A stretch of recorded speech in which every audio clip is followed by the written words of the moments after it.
Bienvenue sur le podcast de Joyce Meyer. Nous sommes heureux de vous retrouver.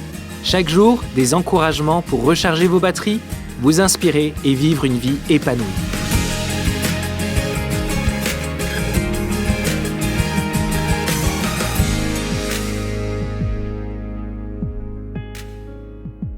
Le monde s'intéresse beaucoup aux cadeaux. Nous nous intéressons aux dons, mais Dieu s'intéresse plus aux fruits. Les dons sont offerts. Ils ne requièrent pas beaucoup d'efforts de notre part. Le fruit est développé. Il vient comme une semence quand nous recevons Christ comme notre Sauveur dans notre esprit.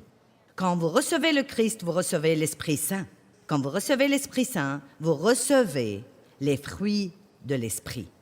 Galates chapitre 5 nous enseigne que quand l'Esprit est en nous, nous avons l'amour, la joie, la paix, la patience, la bienveillance, la gentillesse, la fidélité, la délicatesse, la maîtrise de soi.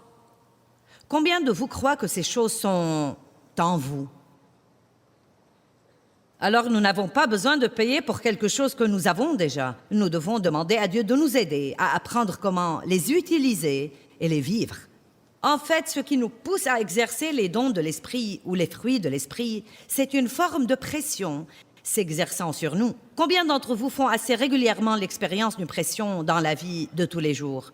Je veux vous parler aujourd'hui de l'amour, car je crois, et je peux vous prouver de la Bible même, que l'amour est la chose la plus importante dans laquelle nous apprenons à fonctionner.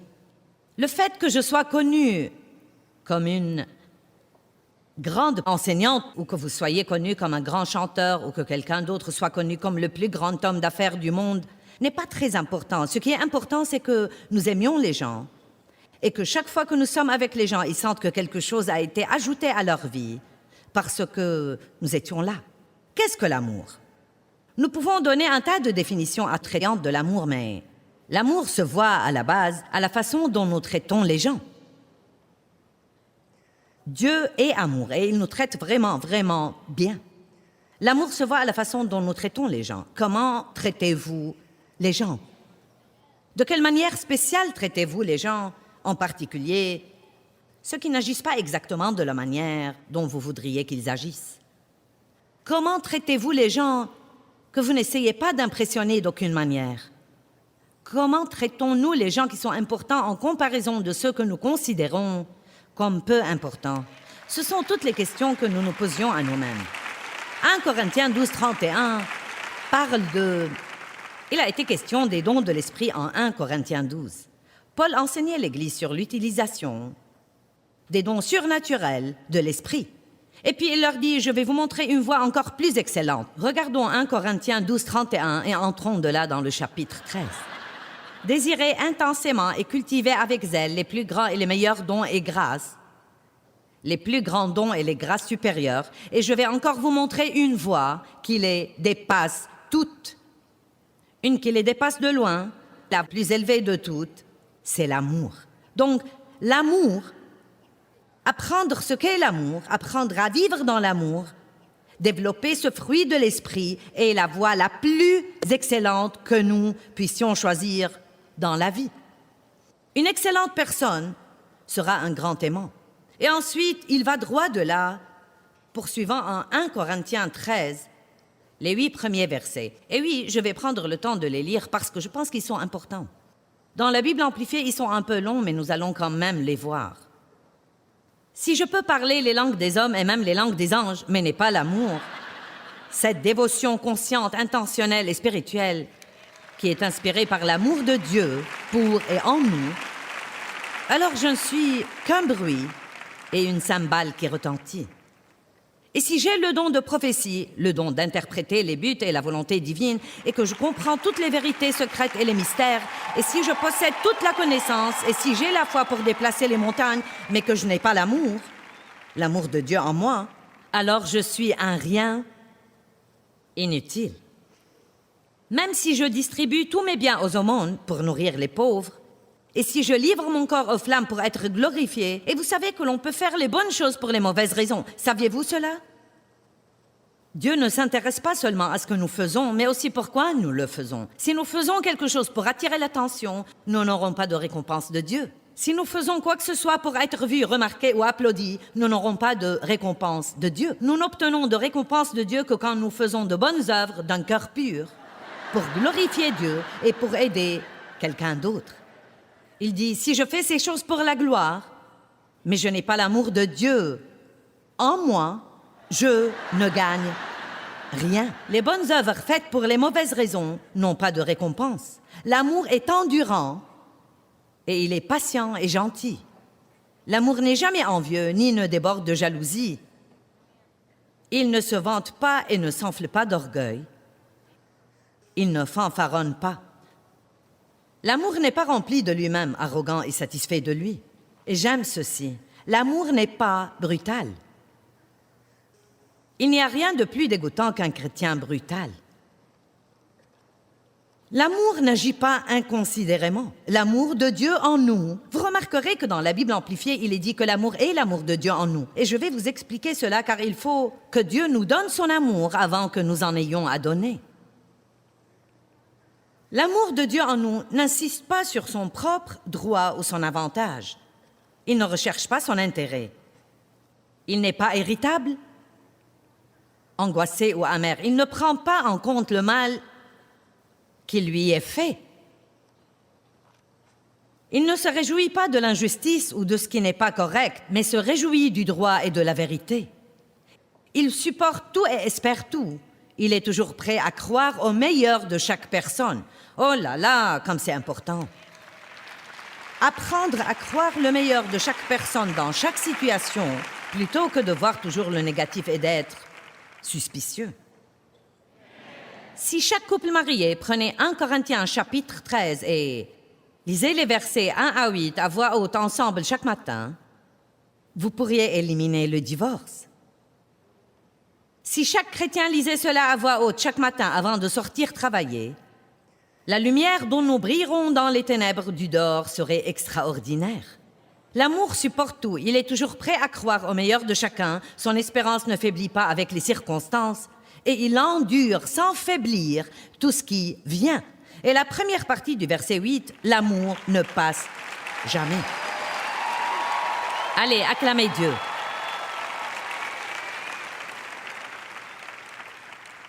Je ne sais pas ce que vous passez votre temps à étudier, mais je sais que j'étais une chrétienne depuis de nombreuses années avant de passer un moment à étudier l'amour. J'ai étudié le succès, j'ai étudié la prospérité, j'ai étudié la foi, j'ai étudié la puissance, j'ai étudié les dons de l'esprit, j'ai étudié le combat spirituel, j'ai étudié tout un tas de choses. Mais malgré tout, ma vie chrétienne ne fonctionnait pas bien. Maintenant, soyons juste honnêtes. Depuis combien d'années allez-vous à l'église? Et dans quelle situation votre vie est-elle encore? Est-ce que vous avez la victoire, l'équité, la paix et la joie? Combien de temps passez-vous sous la condamnation? Portez-vous du fruit? Êtes-vous satisfait? Aimez-vous votre vie? Marchez-vous avec autorité sur Satan? Ou sentez-vous encore qu'il y a quelque chose qui manque et que vous êtes fatigué de combattre quelque chose tout le temps et vous vous demandez, bien que vous pensiez faire tout ce qu'on vous dit, pourquoi ça ne s'ajuste pas et ne fonctionne pas pour vous? Je vous vois faire ça. Êtes-vous avec moi? Savez-vous de quoi je vous parle? Ce qui me manquait était que je ne connaissais rien au sujet de l'amour. Et je pense que c'est peut-être ce qui manque à beaucoup de gens. Quand j'en suis venue à demander à Dieu quel était mon problème, j'ai su qu'il me répondait « Tu es très égoïste. Tu penses à toi tout le temps. » Alors j'ai commencé une étude intense sur l'amour parce que j'ai trouvé que c'était plus qu'un mot qu'on lance dans l'Église. Nous aimons tout, de la crème glacée aux chiens. Et nous ne savons pas ce que cela signifie. C'est pourquoi Jésus a demandé à Pierre 3 fois, « Pierre, est-ce que tu m'aimes? » « Oui, Seigneur, tu sais que je t'aime. »« Pierre, est-ce que tu m'aimes? »« Oui, Seigneur, tu sais que je t'aime. »« Pierre, est-ce que tu m'aimes? »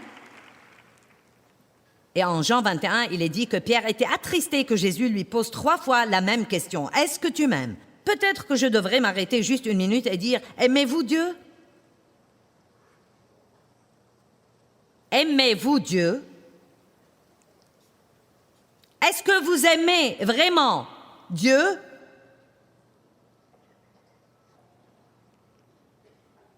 Je pense que Pierre a réagi de la même manière, mais chaque fois qu'il demandait, que Jésus lui demandait « M'aimes-tu » et Pierre répondait « Oui », il avait une instruction pour lui. Il disait « Nourris mes brebis, nourris mes agneaux ». Maintenant, pour mettre cela dans un français clair pour vous, je pense que c'est comme « Église, est-ce que tu m'aimes? Oui, Seigneur, tu sais que je t'aime. » Alors, sa réponse est « Aide quelqu'un. » Église, est-ce que tu m'aimes? Oui, Seigneur, tu sais que nous t'aimons. Alors, aidez quelqu'un. Chrétien, est-ce que tu m'aimes? Oui, Seigneur. Pourquoi me demandes-tu 3 fois la même chose? Eh bien, que fais-tu pour aider quelqu'un d'autre? Combien de temps passes-tu à essayer d'obtenir ce que tu veux en comparaison du temps où tu aides quelqu'un à obtenir ce qu'il veut? Oh, ça fait un petit peu mal, n'est-ce pas? Vous savez, nous sommes intrinsèquement égoïstes. Et si vous ne le croyez pas, vous n'avez qu'à regarder un bébé quand il n'a pas son biberon ou sa tétine, ou qu'il n'a pas son derrière essuyé aussi vite qu'il le voudrait. Ça ne prend pas beaucoup de temps et ils ont une crise chaque fois qu'ils n'ont pas ce qu'ils veulent. La chair est intrinsèquement égoïste. Mais Dieu est bon et je suis reconnaissante de ce qu'il vient et se plante lui-même en nous quand nous le recevons comme notre Sauveur. Et il y a un espoir pour nous de surmonter ce type de vie égoïste, centrée sur soi, malheureux et déplorable. Jésus a dit, si tu veux me suivre, prends ta croix et suis-moi. Oublie-toi toi-même, perds de vue toi et tes propres intérêts. Eh bien, Joyce, si je ne prends pas soin de moi, qui va le faire? Oh, eh bien, voyons voir. Dieu. Oh, je n'avais jamais pensé à cela. Oh, Dieu! Vous savez quoi? J'imagine qu'il pourrait faire davantage dans vos vies en 1 minute que vous pourriez le faire dans votre vie entière. Qui peut être d'accord avec cela? Maintenant, d'un autre côté, j'enseigne aux gens à prendre soin d'eux-mêmes. Je ne dis pas d'ignorer vos besoins légitimes et ne pas prendre soin de vous-même et de passer une quantité de temps déséquilibré à aider les autres au point que vous ignoriez complètement vos besoins. Ce n'est pas ce dont je parle. Vous savez, si nous n'étions qu'à moitié honnêtes, nous pourrions répondre à la question assez vite. Suis-je égoïste et centré sur moi-même?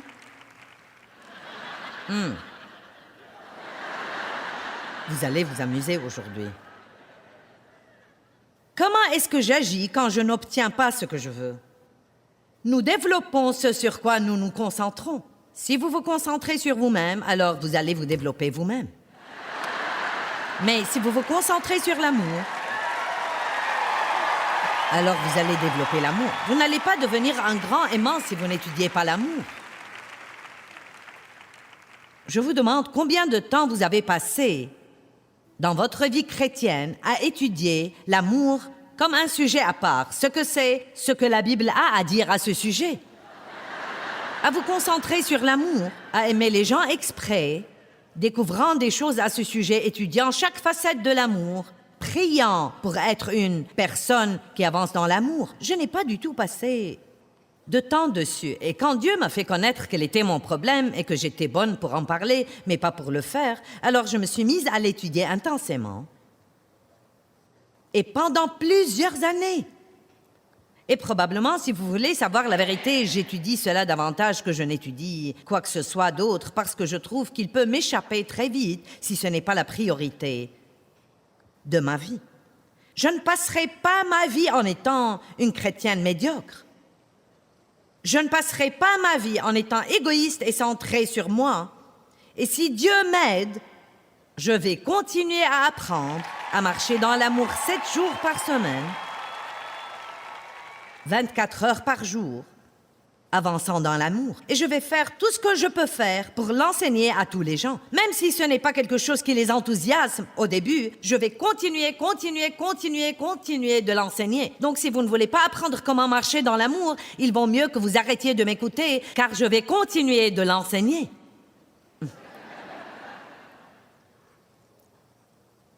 Car je vous dis que cessez de penser à vous-même et demandez à Dieu à quoi il peut vous utiliser pour rendre meilleure la vie de quelqu'un d'autre est la réponse à tous vos problèmes.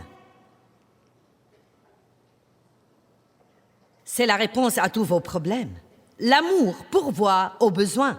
L'amour remet les gens debout. L'amour croit le meilleur. L'amour est patient. L'amour est bon. L'amour est gentil. L'amour est humble. L'amour n'est pas brutal. L'amour n'est pas susceptible. L'amour pardonne.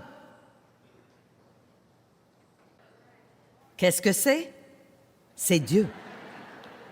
L'amour, c'est la façon dont Dieu nous traite.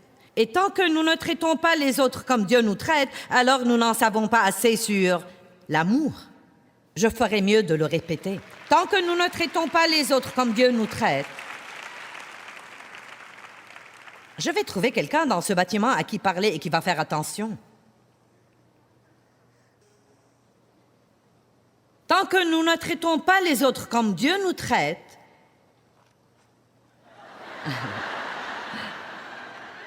nous devons grandir. Qui croit que c'est un domaine où vous pourriez grandir? Qui croit que Dieu vous a amené à la bonne réunion aujourd'hui? Vous allez développer ce sur quoi vous vous concentrez. Après 33 ans, pendant lesquels j'ai été une étudiante sérieuse de la parole, et enseignant toutes ces années, j'en suis arrivée à la conclusion, et je le dis honnêtement, s'il vous plaît, écoutez-moi. Si vous avez jamais cru quelque chose que j'ai dit, croyez ce que je vais vous dire maintenant. J'en suis arrivée à la conclusion que si je me concentre sur l'amour, alors tout le reste dans ma vie sera pris en charge.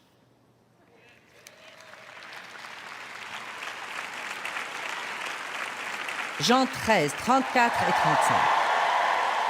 Je vous donne un commandement nouveau, a dit Jésus.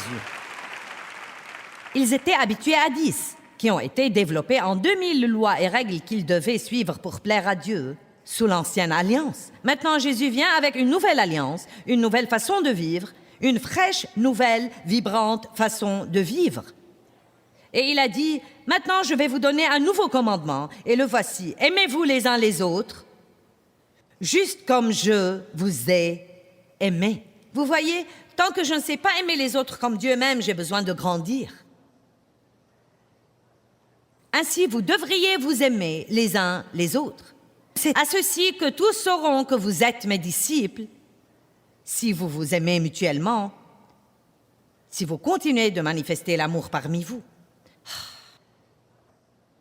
Maintenant, il faut qu'on ait une sérieuse discussion ici. Pourquoi l'Église n'a-t-elle pas un plus grand effet sur le monde?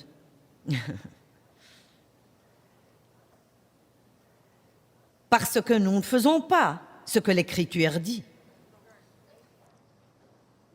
Nous ne pouvons même pas nous entendre entre nous. Comment pouvons-nous sortir dans le monde et aimer les gens perdus, difficiles à vivre, méchants et répugnants? Amen. Il a dit, voilà votre réponse pour le témoignage. Voilà votre réponse pour conduire les perdus dans une nouvelle vie avec Christ. Sortez d'ici, dans votre partie du monde, et aimez les gens. Sortez seulement. Oubliez les prêches et les sermons. Oubliez également les discours. Oui, prêchez, et si c'est nécessaire, utilisez des mots. Mais la plupart du temps, laissez votre vie faire le prêche. Allez! Oui, prêchez à tout le monde, mais seulement quand vous avez besoin d'utiliser des mots. Le reste du temps, laissez vos vies être un sermon, être un épître vivant pour tous les hommes. Vous pouvez aller au travail chaque jour avec vos poissons autocollants de voiture et klaxonner si vous aimez Jésus et vous mettre à l'écart chaque jour en vous asseyant dans un coin pour écouter votre CD et agir comme si vous étiez meilleur que tout le monde.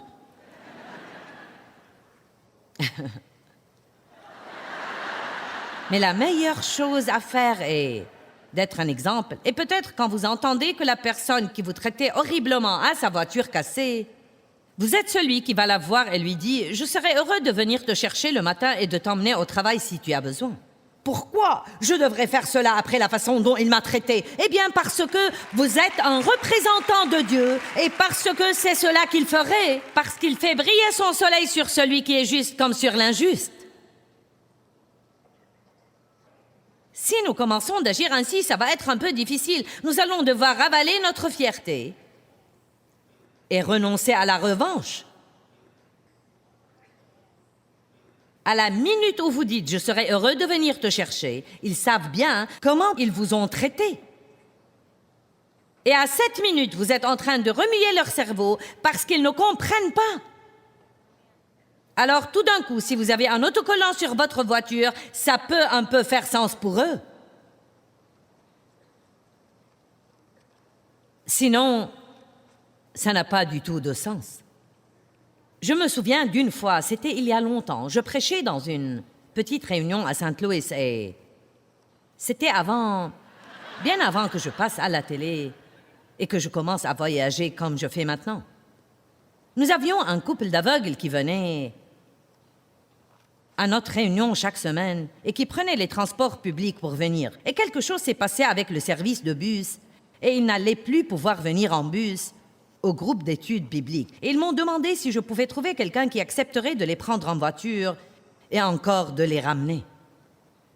Et vous savez, ils ont dû arrêter de venir parce que personne ne voulait faire de détour. Alors que c'est triste. Il est évident que tout le monde n'est pas comme ça. Il y a plein de gens formidables qui font des choses pour les autres tout le temps. Mais nous ne sommes pas suffisants. Et nous devons apprendre ce qu'est vraiment l'amour et que c'est plus que juste un chant que nous chantons et quelque chose dont nous parlons. Romains 5:5 dit « L'amour de Dieu a été répandu dans vos cœurs par le Saint-Esprit. » Donc vous avez l'amour de Dieu en vous. C'est là dans votre esprit, là où sont tous les autres fruits de l'esprit. C'est de cela que vous êtes plein. Je ne sais pas de quoi vous pensez être rempli, mais c'est de cela que vous êtes rempli. Des gens peuvent vous dire de quoi vous êtes rempli, mais je vous dis que c'est de cela que vous êtes rempli. Amour, joie, paix, patience, gentillesse, bonté, fidélité, délicatesse et maîtrise de soi. Ne dites jamais que vous ne pouvez pas vous contrôler. Si vous n'allez pas vous contrôler, alors au moins dites la vérité et dites « je ne veux pas me contrôler ».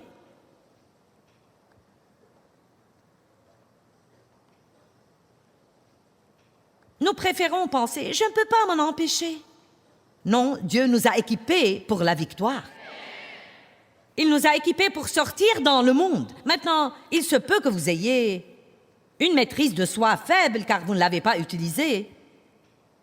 Mais plus vous l'utilisez, plus elle devient forte. Il se peut que vous soyez plus faible dans le fait de montrer son amour car vous ne l'avez pas exercé. Mais vous avez la graine de grandeur à l'intérieur de vous. Et je dis grandeur parce que c'est ce que fait une personne vraiment grande. Pas ce que nous faisons dans le monde, mais comment nous traitons les gens. Qui est d'accord sur le fait que comment traiter les gens est la chose la plus importante? Vous avez ce fruit en vous, mais il est profondément enfoui dans votre esprit et nous avons des trucs dans nos âmes. Et parfois, l'amour de Dieu peut être coincé en nous. C'est pourquoi, avant de vraiment pouvoir commencer à marcher dans l'amour, nous devons recevoir l'amour de Dieu et laisser cet amour guérir nos âmes. J'étais une jeune fille maltraitée. J'avais été maltraitée par mes parents, abusée sexuellement par mon père. Ma mère ne savait pas quoi faire, alors elle n'a en fait rien fait. Je me suis mariée avec le premier gars qui passait. Il courait partout avec d'autres femmes. C'est à cette époque que j'ai rencontré Dave. J'avais 23 ans. Je ne me souvenais pas avoir jamais été heureuse dans toute ma vie. Tout ce que j'avais connu était la peur et des techniques de survie. Bien, je me suis mariée et Dave était un adorable homme plein d'amour, mais je ne savais pas comment aimer. Ce n'était pas que je ne voulais pas. J'allais à l'église chaque dimanche, j'écoutais les messages, mais je ne savais pas comment, parce que tout passait à travers mon âme qui était malade. J'avais une dureté dans mon âme, j'avais une violence, j'avais une bouche qui ne renonçait pas. Je devenais folle chaque fois que je n'avais pas ce que je voulais et je contrôlais les gens en me mettant en colère parce que c'était ce que j'avais vu mon père faire. Et je pouvais aller pour apprendre toutes sortes de principes. Je pouvais apprendre 20 manières de combattre spirituellement et 12 manières d'être prospère et 16 manières de guérir et 18 étapes vers la victoire. Mais rien de cela n'allait me faire aucun bien jusqu'à ce que j'apprenne à recevoir l'amour de Dieu. L'amour de Dieu peut guérir votre âme malade. Et maintenant écoutez-moi, Avant que vous puissiez vraiment aimer les gens, vous devez laisser l'amour de Dieu vous guérir. Maintenant, écoutez-moi. Et vous avez à apprendre comment vous aimez vous-même.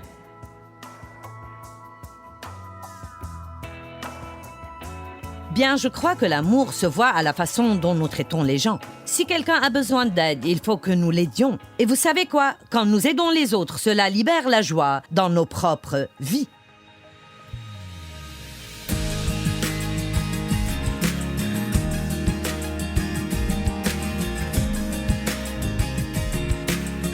Merci beaucoup d'avoir écouté. Si vous souhaitez recevoir plus d'encouragement de la part de Joyce, abonnez-vous gratuitement à la newsletter mensuelle sur joycemeyer.fr/newsletter. Soyez bénis et à bientôt.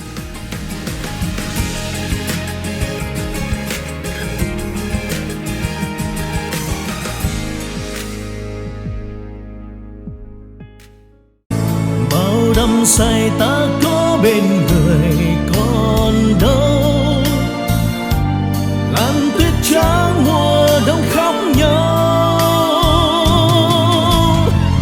nhìn từng con phố ngày xưa vắng lặng, nhìn làn tuyết trắng buồn sẽ có quay.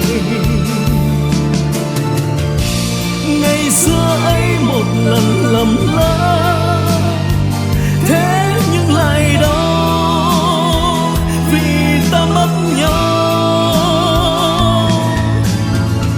Người không thứ tha đời ta ngỡ ngàng, để cho thương nhớ về trong lỡ làng. Ngày ta xa một ngày mùa đông, tuyết rơi lạnh cóng, xót xa hoài mong. Bóng tuyết rơi một đời ta tới, đóng băng tim mình.